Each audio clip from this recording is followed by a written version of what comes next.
Hey, welcome to the Bioinformatics Chat. Today my guest is Javier Quilez. Javier wrote a paper titled Parallel Sequencing Lives, or What Makes Large Sequencing Projects Successful. Javier, welcome to the podcast. Thank you very much, Roma, for having me. It's my pleasure to be here. Could you tell us about your background? Yeah, my background, I did my bachelor's degree in biotechnology, so I have a biological background. Then as soon as I started my PhD, I was facing like the need to analyze a high volume of data. So I started getting into bioinformatics. So by the end of my PhD, I was quite comfortable working in bioinformatics. So I went for more bioinformatics training during my postdoctoral fellowships, and currently I'm working as a bioinformatician at the CRG. Mm-hmm. So a bioinformatician, what does that position entail? This is not a postdoc, right? It's not a postdoc. I think in terms of the roles that you do are like very similar in the technical sense. So you essentially analyze data. But from my experience, the difference is that while I was a PhD or a postdoc, normally you would have your one or two main projects, and then you could still run some other collaborations, but you would have your own project that you would be in charge of like thinking about the experiments or the analysis that you had to do, and you had to move forward the project, perform the analysis, and then eventually writing it as a paper or like communicating it to the community. Well, I think that as a bioinformatician, at least in my case, it's different in the sense that I provide support to other members of my team. So it's them who run the projects. So they will come to me for, let's say, two tasks. The first one would be the pre-processing of the data from the sequencer to having some features or process data. And the second task would be taking this processed data, try to perform a specific analysis with the aim to answer specific questions. So it's not so much a difference in terms of the analysis skills that you need. It's more in your role within a team or an institution. Yeah, that makes perfect sense. And this is what I actually understand when I hear the term bioinformatician, but I think it's also used for many other roles as well. Was that a conscious decision on your part? Was it a moment where you were deciding whether to become a scientist with his own research program or to pursue this support role? Or is this something you already committed to, or do you consider this as a transient part in your career? No, it's more the first. So after finishing my PhD, I followed the canonical path. I did a 1-year postdoc in Barcelona, and then something which is very common in academia, especially like living in Europe, is go to the US for a postdoc. But in these two postdocs, I started realizing that what I really enjoyed was performing the analysis, but I was not so attracted by the fact of being a PI, mainly because I saw that PIs involved much of the time in like managing a team, which is what this was okay for me, but also a lot of time writing runs and trying to get money for funding the research, and this is something that I was not so interested in.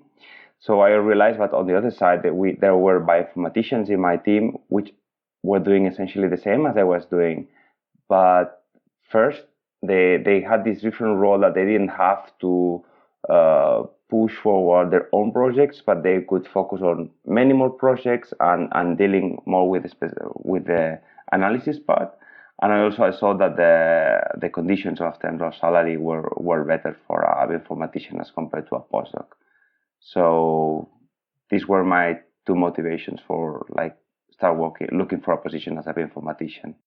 Yeah, that resonates a lot with me. But on the other hand, a lot of young people, when they graduate from university or PhD program, they consider being a PI as their goal. This is the only career path they see or they consider. And I think there is a stigma against, or rather a perception that if you are not API, you are limited in your career, in your salary, in how like other people treat you, right? So PIs usually get more respect. I think, is this something you experience? How do you look at these things? I mean, I totally agree with you that there's this perception that being a PI is like a goal, no? That should be the goal in academia. And I think that this is valid because we still have the perception of a scenario which is old-fashioned. No, I guess that maybe 1 or 2 generations ago there were many positions, so becoming a PI not only was something very prestigious and very interesting, but also it was a very likely reality for many people. I think this has totally changed. I mean, there's data supporting that now we are generating an excess of people with a PhD and also with a postdoc, and there are not enough faculty positions for so many postdocs or PhDs. So strategically, this also was something that I observed, and also was a motivation for me not to follow the path of trying to be a PI.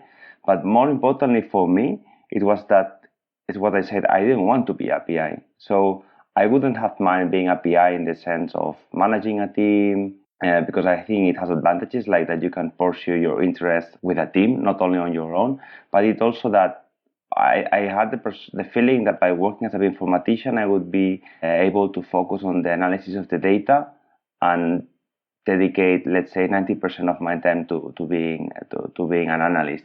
While if I had tried to be a PI, I would have been running into this path of getting funding, recruiting people, etc., etc. And I also agree with you that some people might think that not being a PI and on the other side, like being a bioinformatician, is something considered as a lower quality.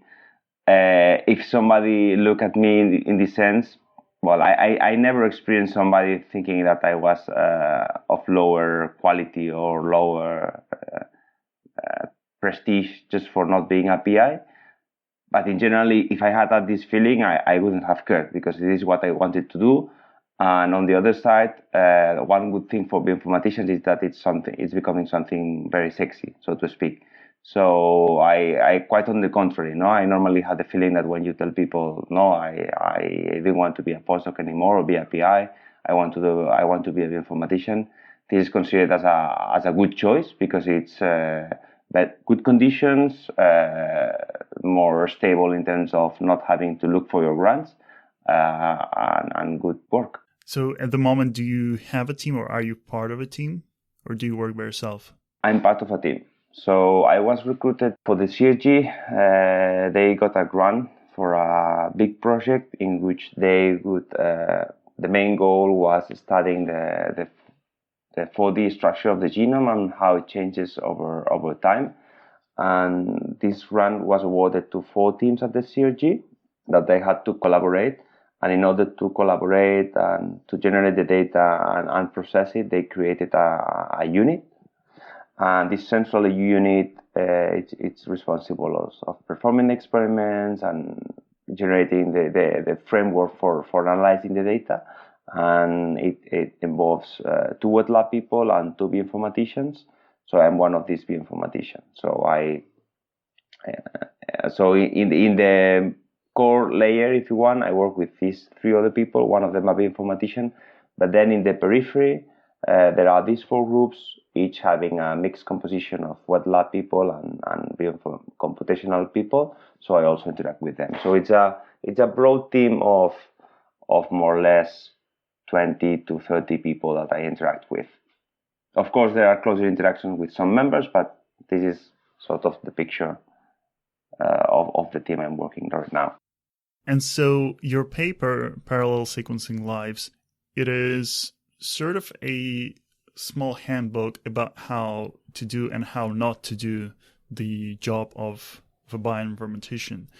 I'm wondering what made you write that? Was it a specific event when you decided, like, I have to write this down, maybe for someone to read, or what was the motivation? Well, chronologically, what happened is that I joined the project about 3 years ago. And so I landed in a new position, and I realized that there were things. So the situation was this: we were starting this project, we were about to sequence many samples, getting many samples, processing a lot of data. So we're just starting to think how to process data, but I thought that what the initial plans were not enough. So all these things that we comment on about the processes were not automated, so they were not scaling well with the number of samples. Metadata were not collected, so it was very common that maybe you would have one sample and we wouldn't knew what was the species of that sample, for instance. So you would need to run to somebody else and ask, hey, what's this information? Give it to me. And I realized that this was very inefficient.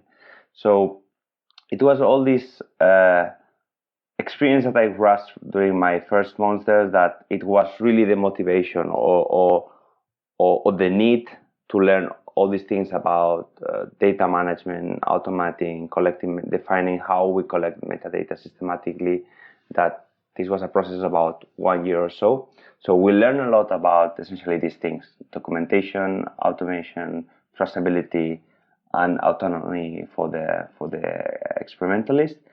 So, and then it happened that every now and then we have to present in the department. We call it the data club. So I was given a slot, so I had to present. So I said, I have a problem because, I do work, so I can prove that my role here is relevant, but more or less the topics of these seminars tend to be more on the results, on the biology. So, well, I decided, okay, I'm gonna present what I've been doing in terms of the perils of analyzing high throughput sequencing data and how we had achieved an efficient management of this data. So to my surprise, especially the PIs of the project were very interested, and they say, okay, you have to publish this in some way. And it was also beneficial for the project because it's a track record of the achievements that we have achieved as a project or as a team, no?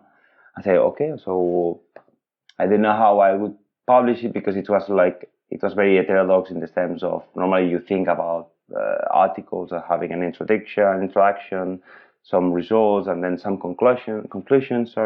But here it was something different. It was like trying to explain best practices. But yeah, I mean, to sum up, in general, the motivation really was the fact that we learned a lot during the first years of the project, and then the tipping point to writing it was this excitement from the PIs that cheered me up to write the paper.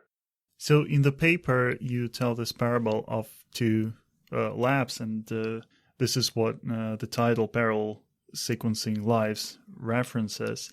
Do you want to briefly retell the parable to our listeners? Yeah, so essentially the bottom story of the article is describing bad practices in analyzing high-throughput sequencing data, essentially high-throughput data, and how we think that it should be to overcome these issues. So these things, if you keep in mind these bad practices with these good practices, we try to materialize these two sides on the lives of two sequencing samples. So essentially the story starts with two sequencing samples that need to be processed, and how by doing it in a very unorganized way, you run into many problems, while on the other side there's one lab in which they have established a good system for analyzing the data in an efficient way, so that all the analyses are smooth and the lives of, the researchers are much fruitful. In discussing these good and bad methods, do you think it's useful to draw a line between the practices for the wet lab and the practices for the dry lab?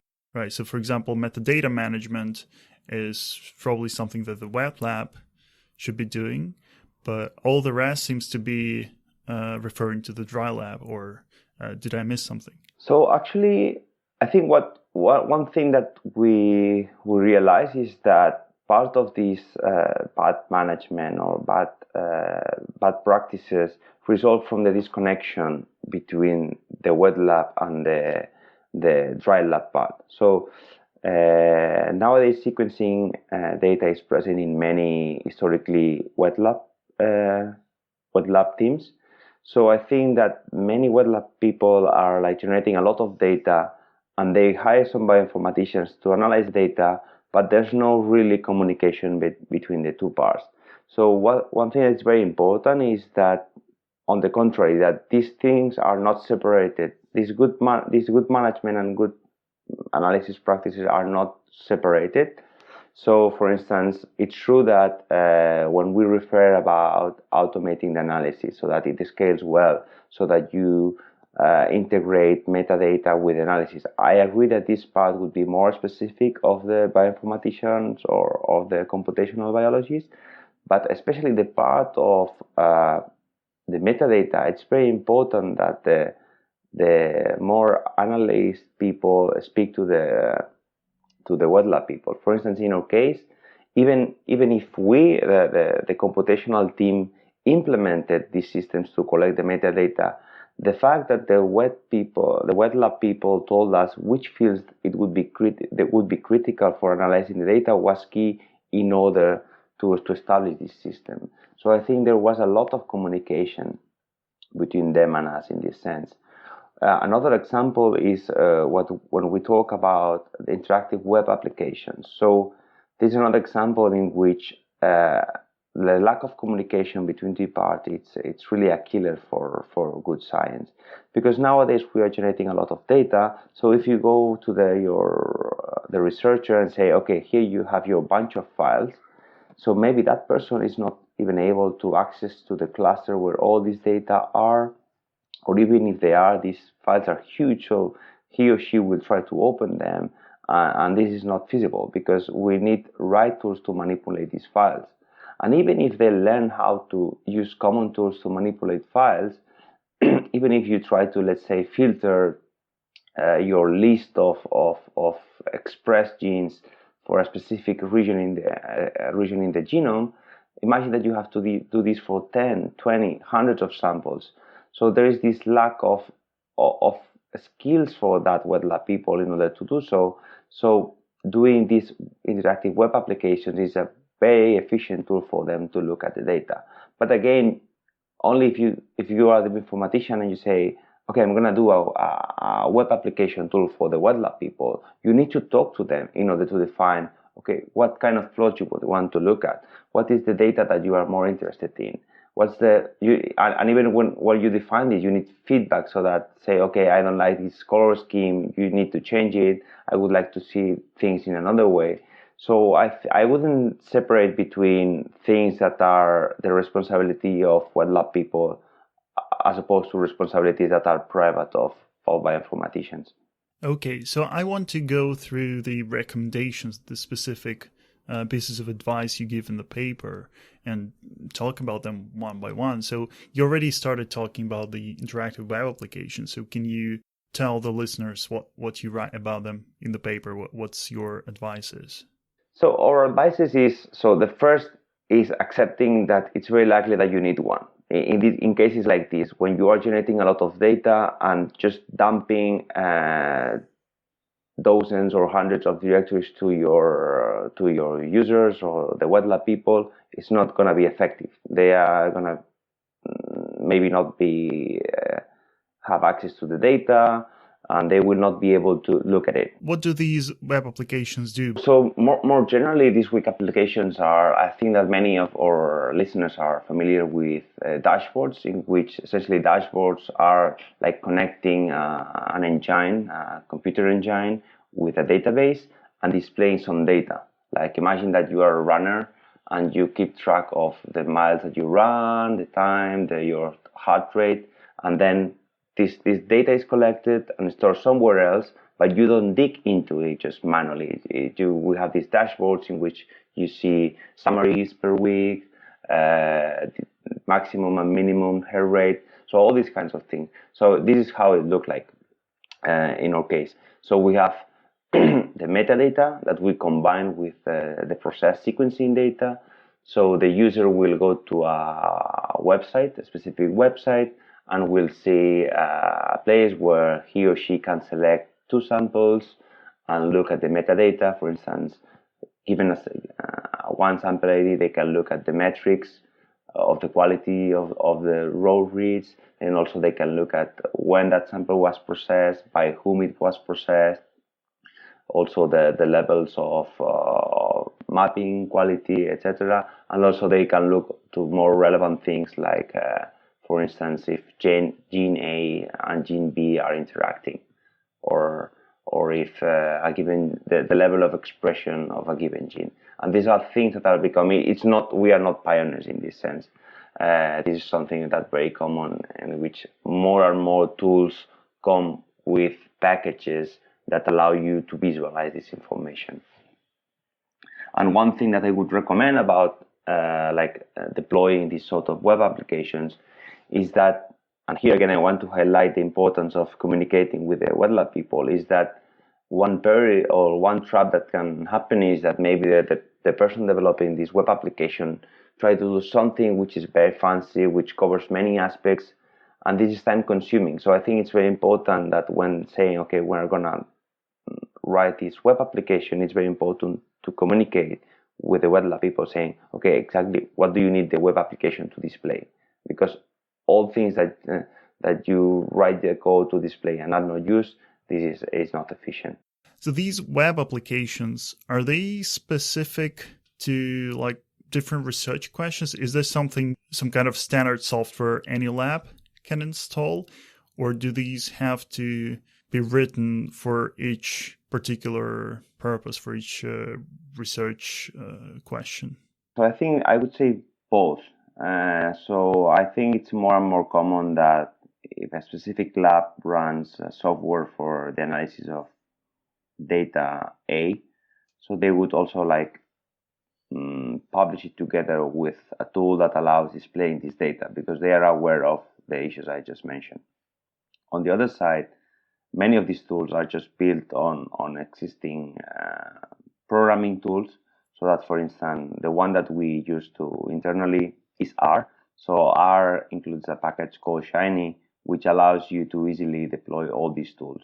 So I would say that both. So you have closed options that you can install in or maybe access online, and you can visualize tailored types of data. But on the other side, you also have the tools to write these applications for your internal analysis or for eventually publication to the community. How much does this apply to smaller labs that don't have a dedicated bioinformatician position, but where people who do the the sample preparation, those are the same people who do data analysis? Is this something they need to worry about as well, or if it's the same person who does everything, there's no communication problem within the same person? So does this still apply? Yeah, I mean, for the web application, obviously you need someone who's skilled in writing code. So that's, I guess, tip number one. So or rule number one. So if you have a team with no bioinformatician, then or bioinformaticians, or somebody who's skilled enough in writing code, then it's, of course, you are not going to be able to deploy these web applications because they are not that user friendly, so that you can do it without this knowledge. And of course, even if you have a bioinformatician or two, if they are overloaded with many other analyses, they will probably have little time to do so. But on the other side, it's also true that many of these web applications you need quite a lot of time in the beginning, so you need an investment in deploying them. But once they are established, unless you want to improve them, there's not much maintenance time. So in other words, if you are a small lab with just one bioinformatician and you detect some aspect or some sort of information that you would really benefit by deploying one of these web tools, I would recommend that maybe that person spends, let's say, 1 month learning how to. So that person will be familiar with R, which is a standard programming language for the analysis of data. So maybe that person can spend 1 month in learning Shiny and write that web application, 1-2 months. And after that, he doesn't need to invest that much time in that tool. Yeah, so this is one aspect, obviously, that a small lab may not have the resources to build a web application. But I was also thinking that in a small lab, every person, if there is no dedicated bioinformatician, every person is a bit of a bioinformatician. Like every person typically can analyze their own data. And so in this situation, I'm wondering if the payoff of the web application is lesser, exactly because, so you say a web application is needed so people can look at their data, but if people can use like the standard tools, like the command line tools or R to look at the data, then maybe there's not much of a win from a web application. No, I totally agree. So in our case, the need for a web application is because there's a heavy component of web people who will not have the skills to look at the data with the command line tools. So in this case, in our case, it was very needed. But I totally agree with you. So for instance, I contributed to building up this web application, but I'm not using it myself because if I need to, let's say, filter some sort of data by chromosome or combining data for several samples, I can do it on the command line. Yeah, exactly. So are you considering releasing some of the web application you've built as open source projects so that others could take advantage of them? The code is posted in GitHub, so it's free for everybody. But we don't market it as a product that you can download and start running. It's the objective of writing this web application was essentially internally, so we have not really considered releasing it as a product for other researchers. It's interesting that I can build a case using the arguments similar to what you write in the paper, or at least what I maybe attributed to you and to your paper. So I think in the paper you argue for sort of more systematic approach to handling data. So we can imagine two different scientists or bioinformaticians, and one of them just does these throwaway analyses, right? And his files are, scattered around in some sort of chaos, and he names his samples inconsistently and so on. And there is another way to approach this, is to do this as if you'll have to hand this to another person, or you'll have to look at this in 2 years when you don't remember anything, right? And when you approach this from this perspective, so I'm not the only person who will be using this, and it's not just today, then you sort of put more effort into documenting everything, organizing everything, cleaning everything up. And I think that's what you argue in the paper. And I totally agree with that, and I observed that in my own life many times, that when it's something I'm going to publish or hand to other people, I definitely put more effort into cleaning it up, and then later I myself can benefit from this. But the same logic actually applies to the code itself.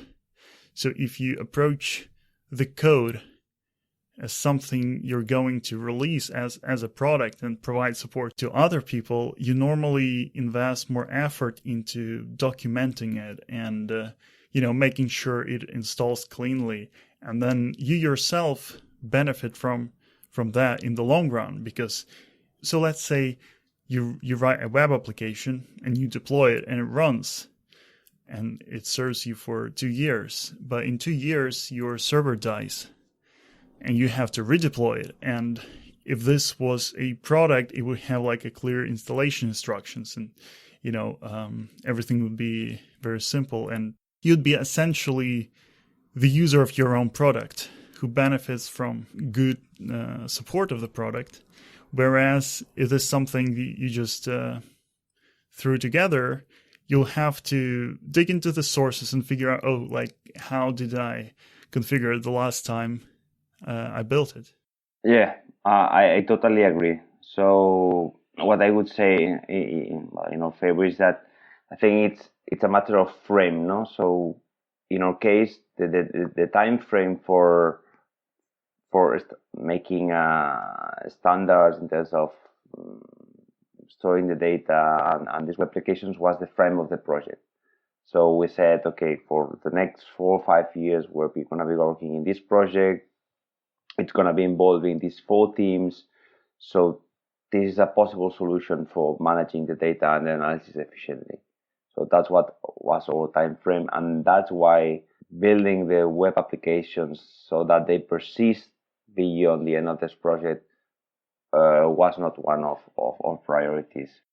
And another recommendation apart from web applications that you give in the paper is about metadata collection. So what is the process that you recommend? The process is that I would recommend is that very early in the project, or when establishing a lab, or if you decide to establish it later on, but you need a period of saying, look at the kinds of data that you are receiving and deciding what kind of metadata. For our listeners, by metadata, I understand data describing your data. So for instance, in the case of sequencing, your data would be the reads, but of course having the reads by themselves is not enough. So you normally need other information, like for instance, if it's paired end or single end, the species, so that you know which genome reference you need to use. The read length comes very handy as well. So all this kind of information we refer to as metadata. So I think it's good that you sit down in your team and you say, okay, we have this kind of data.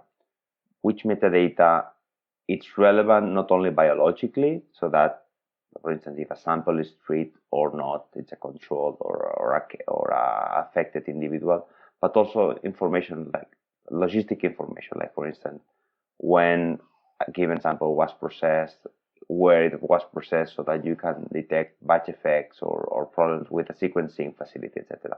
So you define all this information.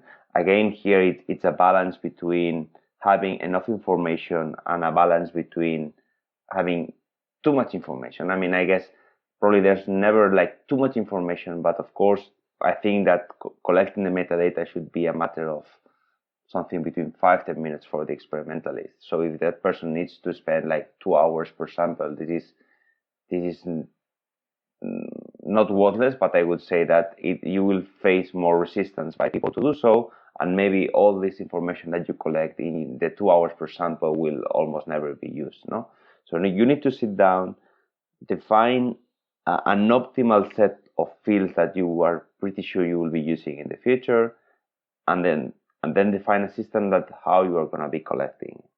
So in our case, what we found it worked for us was Google Forms. It's a very easy way by which you define a form, and it's very flexible in terms of defining which fields you need to collect data for, so that anybody can just go fill in this form, so that and data will be immediately transferred to a Google spreadsheet.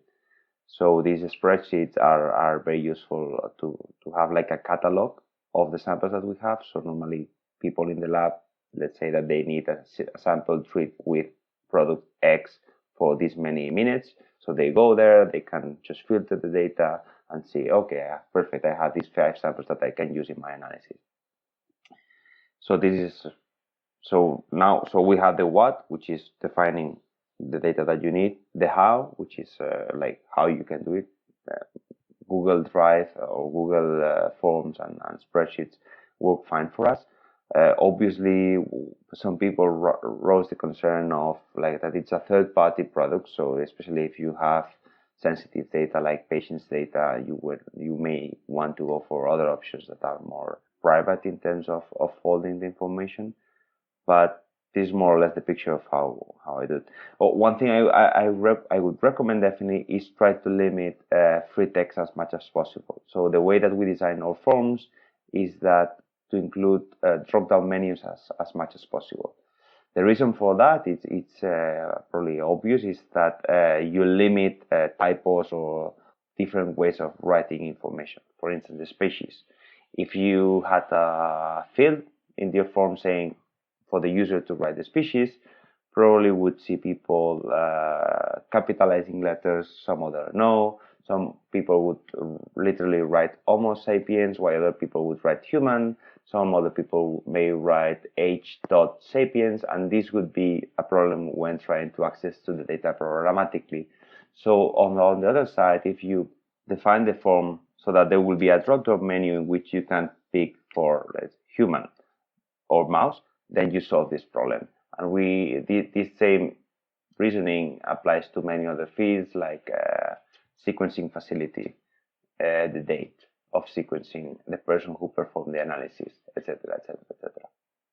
So I think that's a very important point, limiting free text as much as possible, especially in fields that you think will be relevant in order to access to the data programmatically.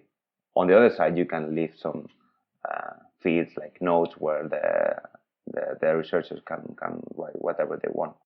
Yeah, I think this is a great idea precisely because it gives you a way to avoid free text entry. So compared to things like paper notebooks or electronic notebooks or Excel spreadsheets, right? Here you have a central place where you can decide what the values for each dropdown are. And also another benefit is that all the data come to one place instead of like having to approach each lab member and collect their own share of data, right? Yes, that's another important aspect, that then in this way data is centralized. Yeah. And another interesting suggestion you make concerns naming your samples. So what are the right and wrong names to name your samples? So the wrong is everything that is not systematic. So, and I think this is very common in biology. So it's very often that people will name samples with things that they think that will be easy to remember when they perform the experiment, but this might not be the case in the future. So everything that is not systematic, I think it's doomed to fail. So I think it's better to say what's good. So I think what's good is something that is systematic. It doesn't have to be anything very sophisticated. Something, if thinking about a naming scheme, for instance, if something like sample 0001, that's enough. So that an auto-incremental sample ID. Something, and important features are, first one would be that every sample ID is unique. So by having an auto-incremental sample ID scheme makes it unique. Also, having a specific length is also important, because then you know that you expect the same length for all the sample IDs, and also a fixed pattern, no? So that you know that, for instance, if you are the analyst in the team, you know that they should have the specific length, and they should have a structure in which you first have sample, and then you have 4 digits that you expect them to be auto-incremental. I think this is also very important. And I would like to highlight the aspect of why I say 00001. This matches with the fact that in order to keep a fixed length for all your samples, so for instance, imagine that you decided to write, okay, I have my first sample, I will name it sample 1. But then you run more samples, so when you reach sample 10, then your sample ID is no longer the same sample length, and this can extrapolate to sample 100 or sample 1000. So I think it's important, again, to sit down and say, okay, so we are this lab, we are generating this number of samples per year, or within the project we will generate maximum 10,000 samples, so then you are good with a different sample scheme.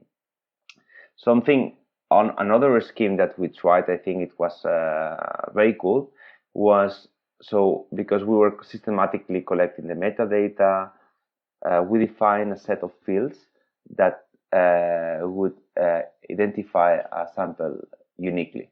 So that if you take, let's say, 10 fields, if you take for a given sample the value of those 10 fields, there will be no two samples having exactly the same values. So when we define these fields, what we did is that we have a script that digests the values of those fields and will generate a hash. And this hash will be considered as the sample ID.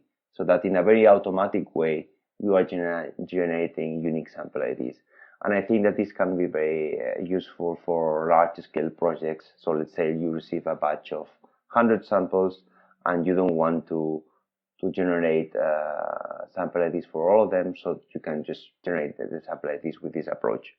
Mm-hmm. So in your paper, you give this example of a sample name, which is B1913E6C1, and so on. And so is this a hash of the identifying fields? It is a hash. So this is what generating as part of a set of many other samples. And one thing I didn't comment on, important of this sample ID scheme, is that this hash, it has two parts. Yeah. So each part is the hash of different fields. So in the first hash is what makes each sample a biological replicate, and the second hash it considers the technical fields. And this is important because if you have technical replicates of the same biological replicate, so they will share the first half. So it's an easy way to, despite having an ugly sample ID for many researchers, but it will be relatively easy for them to identify two things: samples that come from the same biological replicate because they will share the first part, and on the other side, samples that come from the same sequencing batch because they will share the second half. And I think that you can play around with these aspects. So other people may consider like making that the first part of the sample ID provides information about the project name or the researchers involved in that project, but it circulates around the fact of using the metadata in order to systematically generate unique sample IDs. Interesting.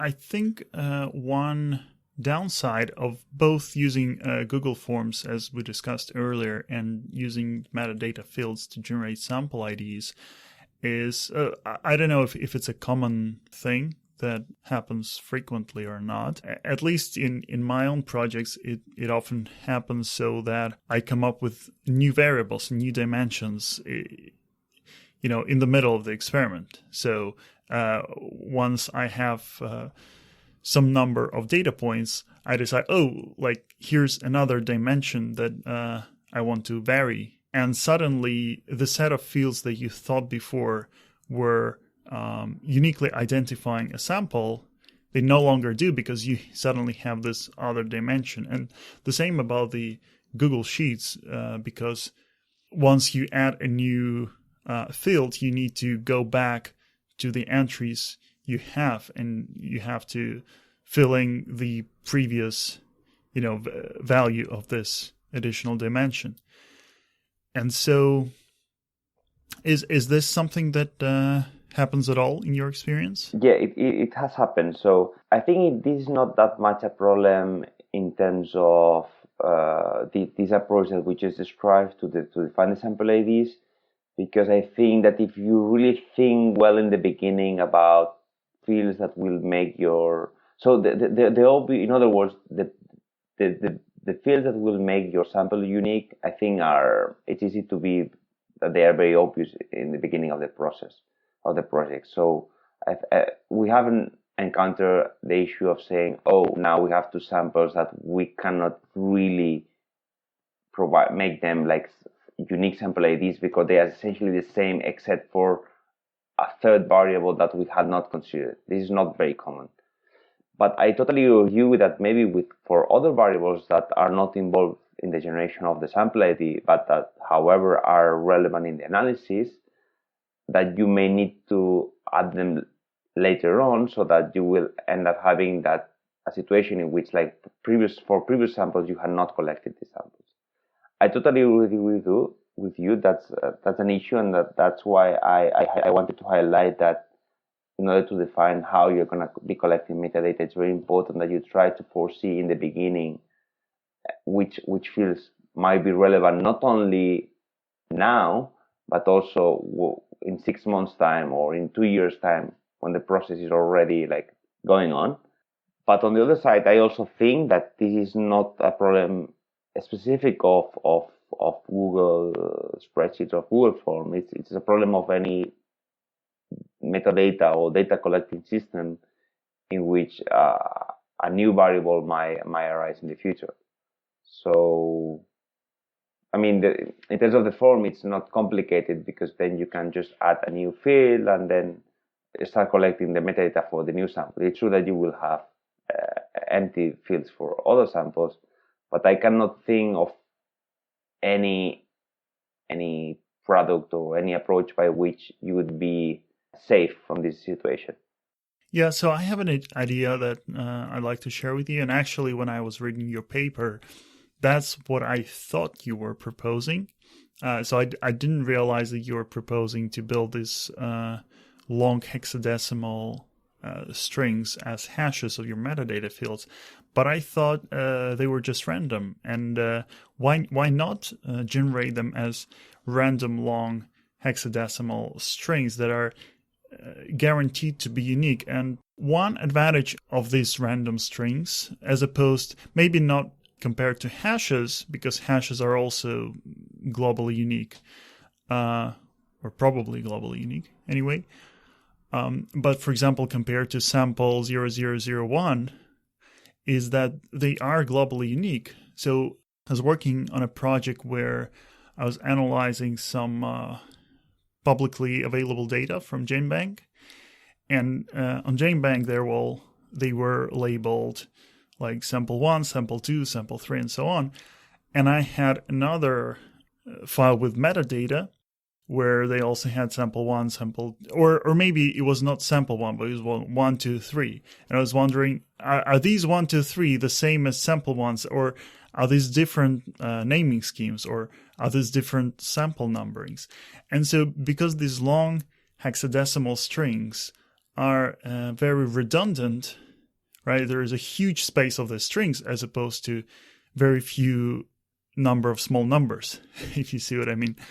And if you see the identical long random hexadecimal string in two places, you can be reasonably sure that it's really referring to the same sample. So there is absolutely no room for confusion.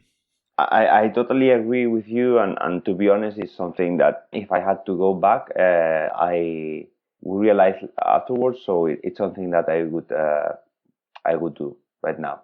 So because I realized about it because one of the sequencing centers that we work with, it's essentially what they do. So the sample ID is essentially a random number, so that as long as the sample ID is linked to the metadata, I think it's probably the best option. So because you don't need to establish any system of hashing your metadata, because here the goal, I mean, I just described, that the first half being part of the biological replicate and the second one being part of the technical replicate, it's not really that important, because what you really want is that your sample ID is unique. So if eventually you want to know if two samples are biological replicates respect to each other, so you need to go to the metadata. So the main function of your sample ID is to trace your samples on the associated files. So I totally agree with you that here essentially a random number just would do the job, and probably like better than any, or in an easier way as compared to the other options that we described, namely the auto incremental or the hashed sample IDs. Yeah, the only problem is generation, right? Because I don't think Google Sheets has a function to generate a random string. I also thought about this. One thing that you could do is that in addition to the fields that you described for your forms, there's another column which is like a timestamp, which is also unique. So in a way, you could hash this or just combine the digits of the timestamp into a unique ID, because it goes to the seconds. So I don't think that anybody can fill in I mean, okay, it's true that imagine that you have a situation in which there are hundreds of users submitting samples, then it would be possible that you have two times which are exactly the same. But I think it's also very unlikely, especially in the situation in which we work. And in that case, you could have some script checking for it and yielding a warning if that happens. But honestly, I think it's very unlikely. So another thing that you discuss in the paper are Jupyter notebooks and Docker containers. So how do you combine them in your work, and what roles do they play?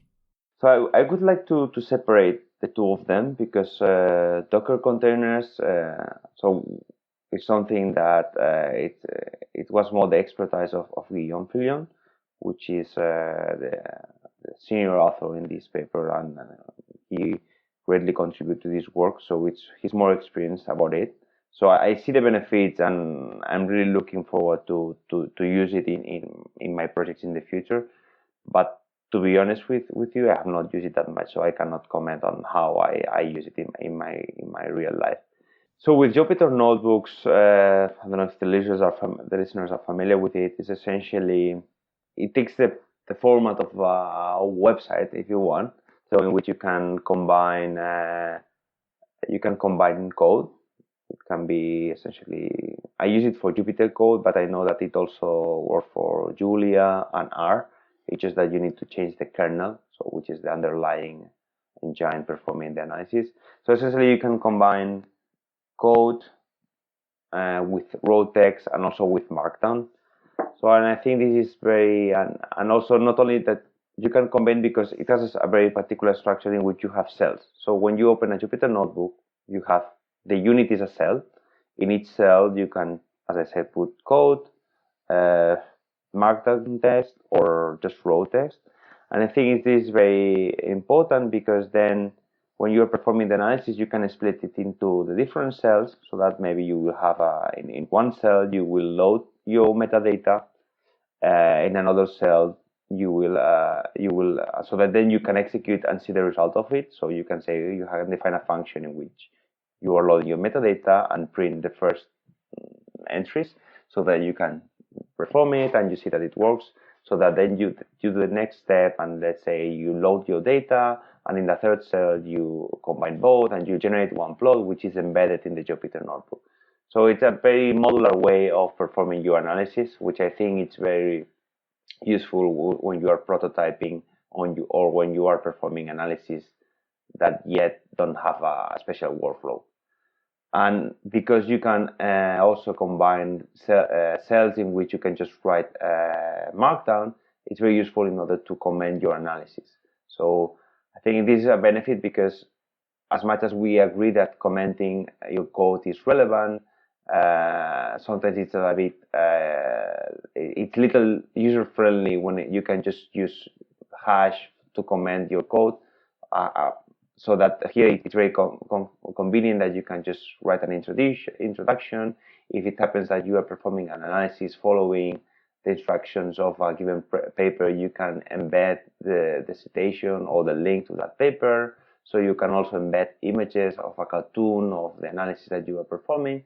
So it's essentially like a notebook that you could write your analysis, but electronic, so that you can combine code, plots, comments, and this is the way I use it, especially for the downstream analysis, things that are not very standardized.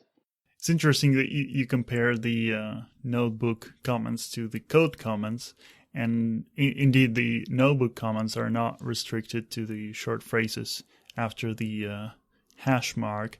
I just wanted to say that this tradition really goes back to Donald Knuth. This was used to be called literate programming, and Knuth wrote a lot of his programs in this style where, as opposed to code interspersed with bits of comments, it's mostly comments and actual like text interspersed with bits of code. And Jupyter, of course, takes this to a new level where you cannot just look at the code, but also see the results of the code. But I wasn't sure if you recommend using a Jupyter Notebook as a means to communicate with other scientists, or also as something where you develop and run your analyses? Both ways. So in first place, for me, the notebook is like a very useful way to, when I'm still developing or thinking the analysis, it's a way to organize the steps that I follow. No? So for instance, as I said, I'm loading the metadata. Here I'm performing this sanity check to see that the quality, so all this initial exploratory analysis. And later on, I have this goal of performing this statistical inference analysis. I will eventually perform it and then make a plot. So it's a way for me to structure the analysis. And then once the analysis is relatively finished, or I want to share it with the researchers, I can just send them the link or share with them the notebooks.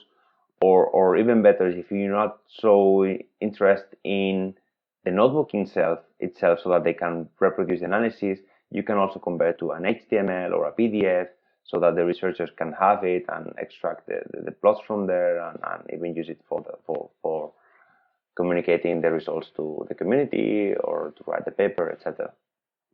So it works both sides.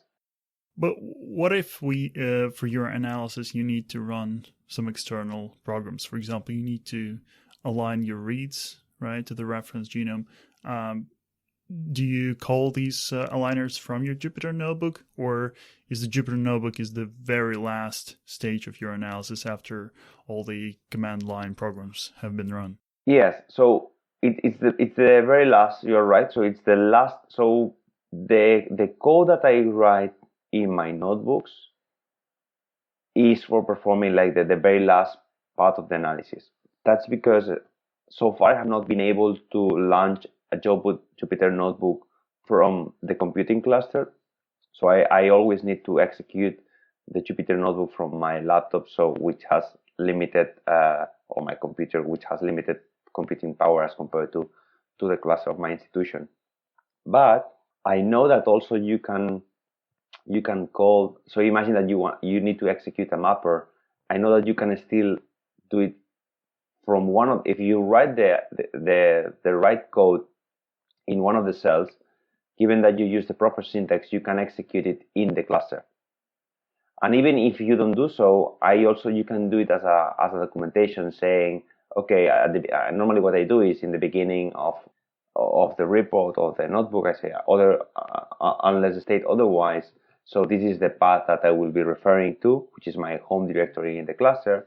So for instance, if I write, okay, now I'm going to execute this script, even if I later on I parallelly execute the script in the cluster, at least the reader has the specific command I use to run that mapping step. I don't know if that's clear.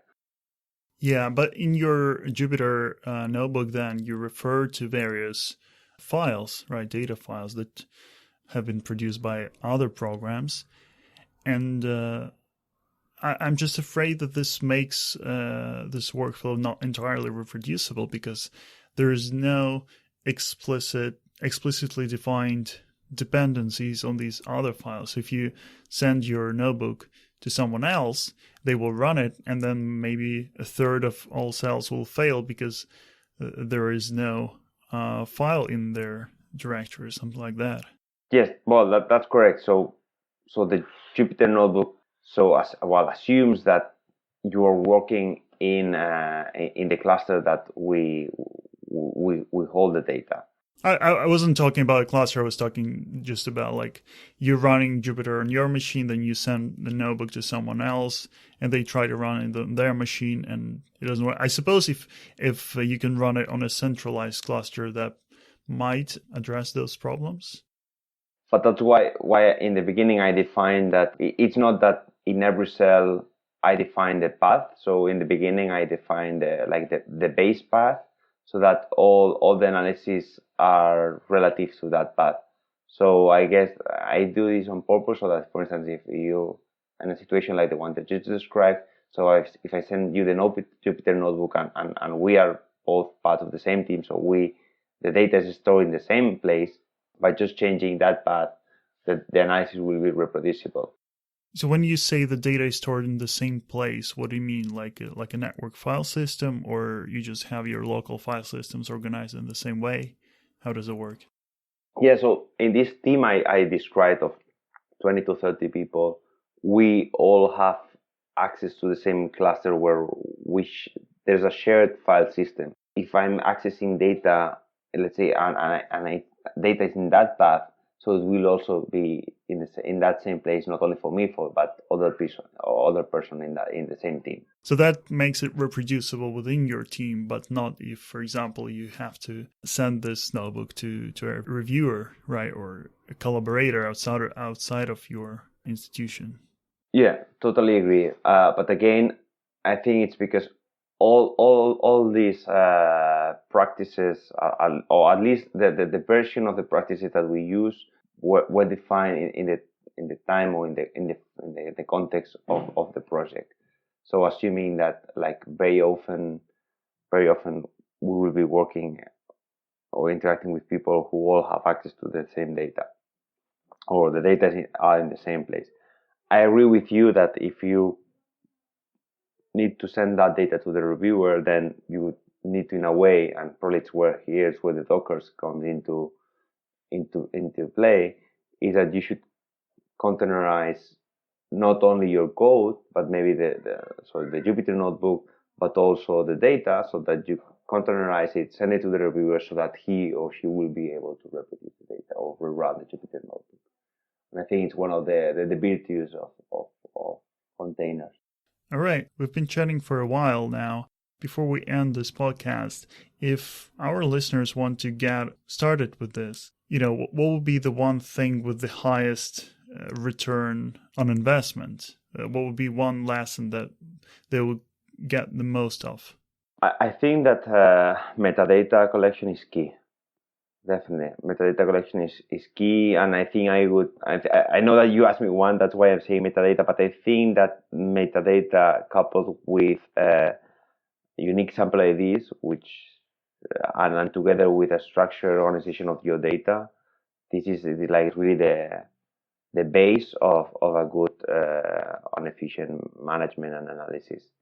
I think that other aspects that we cover, like integrating the metadata with analysis, super useful. But I also understand that it might not be. It's more a higher level. You also require like computational people to do so. All the things that we say that like automating the analysis so that it scales well with a high number of samples, making it modular. These are things that a higher level, and you definitely need experienced people. And the same works the same applies for web applications, in which you really have to have a need for those web applications. That not only this, but you need a person to implement those web applications. But things like collecting the metadata, unique sample IDs, and structure organization of the data, I think this should be like the best recommendation, and something that really mandatory for all teams, even if they are small, dealing with high throughput data. Cool. Well, Javier, it was very interesting to talk to you, and I hope this conversation will be helpful for our listeners. Thank you for coming on the podcast. Okay, thank you very much.